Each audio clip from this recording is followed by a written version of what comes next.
Toliau griūva 10 metų neremontuota Klaipėdos futbolo mokykla.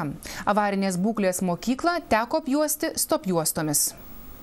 Buvęs Lietuvos futbolo rinktinės puolėjas, šiuo metu norvegus treniruojantis klaipėdietis Rimantas Žvingilas, su liūdesiu stebi, kaip merdi Klaipėdos futbolo mokykla. Ką aš pradėjau treniruotis prieš 20 metų meistrų komandai, tai praktiškai stovis negerėja, o blogėja. Tai labai gaila ir tiesiog nusivylimas didelis, kad nėra kažkokia jaunai kartai, kad perduot kažką tai tokio. Štai tokie įspėjimai pasitinka prie įėjimo į mokyklą, kurioje futbolo mokosi žaisti keli šimtai vaikų.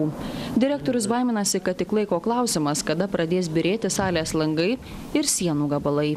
Galima reikėjo anksčiau jau gal apjuost tą dalyką, nes čia kėlė pavojų ne pirmi metai, dar kai krepšininkai gyvena.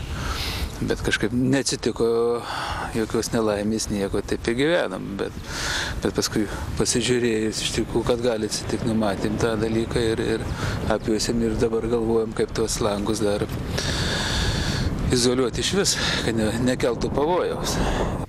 Ne ką geresnė situacija pastato viduje, tokiomis sąlygomis tenka praustis mokyklos auklėtiniams. Tačiau savivaldybės atstovai neslepia, kad geresnių sąlygų jauniesiems Klaipėdos futbolininkams gali tekti palaukti mažiausiai 2 metus.